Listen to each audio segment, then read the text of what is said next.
जो बरेलवी साहब कह रहे हैं सर, हमने तो बचपन से यही सुना है कि इसी तरह पार्टियां बनती हैं, इसी तरह टूटती हैं। ये ऐसा लग रहा है कि ये कैसेट हमने 2017 में भी चलती हुई देखी थी, अब रिपीट टेलीकास्ट में इसमें पीटीआई देखने, कैरेक्टर बदल गया है सिर्फ, लेकिन लाडलेपन में कोई तब्दीली नहीं आई है। तो ये सियासी जमातों की कोताहियां जो हम आज फेस कर रहे हैं, या हमें इवेंचुअली कभी तो जमहूरियत के साथ खड़ा होना पड़ेगा ना, वरना ये जमहूरियत का गाना बंद हो जाना चाहिए, अब मेरा ख्याल है। बरेलवी साहब हमारे बड़े भाई हैं और शायद उनकी मोहब्बत में ये जो शॉर्ट टर्म मेमोरी है ये गायब हो गई। भाई बात मैंने अभी यही बात तो कही है कि खान साहब ने ही तो दावे किए थे कि ये सारी फ्रॉड पार्टी हैं। आप आए थे ना नई जमहूरियत के वादे लेके और इखलाकी दावे करके, हिमालय से बुलंद, इलेक्शन होगा, वोटर आएंगे, फलां होगा, फिर खरीदारी भी आप पे इल्जाम लगा, वोट बेचने का भी इल्जाम आपके अपने चीफ इलेक्शन कमिश्नर ने लगाया, लीडर्स पे लगा, परवेज खट्टक, जहांगीर तरीन, फलां फलां फलां, सबको आप और हम क्यों भूल जाते हैं? अरे भाई आपने पंगा लिया, आप ही जवाब दो ना इस बात का। भाई वो तो चल ही ऐसे रहे थे कि उनके मुकाबले में अगर वो घरों की पार्टी हैं तो खड़ा भी तो कोई नहीं ना होता। तो यहाँ पे अगर एक अकबर एस बाबर आ गया था तो वो कागजात नामजदगी दे देते, क्या हो जाता? कितने वोट पड़ने थे उसे? अब ये मुश्किल आपने अपने लिए खुद ली, आपने बेंचमार्क अपने लिए नए बनाए। फिर जब आप हुकूमत में आए आपने किसी एक बेंचमार्क को भी पूरा करने की एक दिन भी कोशिश नहीं की।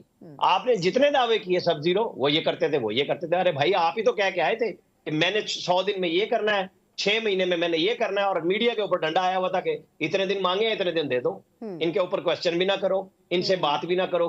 क्यों? वो मिसाली जमहूरियत नहीं थी जब कहा जाता था कि नहीं जो हो रहा है ठीक हो रहा है, खैर सल्लाह हो रही है, तो भाई फिर कर ले।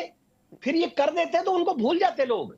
अगर ये उस्मान बुज़दार और महमूद खान ना देते या आमिर अब्बास जैसे लोगों को टेक्नोक्रेट ला के कहीं पे कानून सीधे करा लेते, ये फरोग नसीम साहब को ना लाते जिनके ऊपर अब कह रहे हैं, वो कह रहे हैं मुझे नाश्ते पे बुलाया खान साहब ने रेफरेंस काजी फायजी साहब पे देने के लिए, ये कह रहे हैं दिए ही उन्होंने है। मतलब हम किसकी माने के कौन कहां से आया था? आए थे या लाए गए थे? वो आमिर लियाकत मरूम कहते हुए चली गए ना कि आए नहीं लाए गए हैं। तो भाई फिर क्यों मंगवा रहे थे, क्यों उनसे वोट दिलवा रहे थे? जो लोग आपके साथ अच्छे थे उनको अच्छा रखना चाहिए था आपको। अब आपको याद आए हैं बैरिस्टर साहब, बैरिस्टर गौहर, उस वक्त याद क्यों नहीं थे जब हामिद खान आपने आज भी नहीं दिए, जो आपकी पार्टी के सबसे लॉयल थे? आप उनको साथ लेके चलते, आप उनको सेनेटर भी बनाते और लॉ मिनिस्टर भी बनाते। वही ना मकसद, इत्तला में तो सारे लोग आ जाते हैं। जब आपके ऊपर खून बरस रहा था उस वक्त आपके साथी कहां थे? उस वक्त अचानक उस्मान बुज़दार, महमूद खान, आपने जिनसे सूबे चलाने थे, आपने क्या कचरा ढूंढा? सॉरी टू से, लेकिन वो कचरा ही था। आप अगर अच्छे एडमिनिस्ट्रेटर सूबों में लाते, वो तो काम ढूंढ के करते, दिया गया कौन ना, शहबाज शरीफ को याद करता? पीटीआई चेयरमैन ने कोई नहीं याद ढूंढा था, करता? वो तो उनको ढूंढ के प्लेट में रख के अगर वो दिया गया। काम करते जी जी, तो जवाब दिया जाता ना कि जनाब ये देखें हमने भी ये काम करा के दिखा दिए। जिसको जंगला बस कहते थे वो पेशावर में शुरू करा दी, आज तक उसके कंप्लीट ही ना हो सके इनसे। ये इतने पावरफुल और इतने तैयार लोग आए थे प्लानिंग करने वाले, ये तभी तो मसला हुआ ना।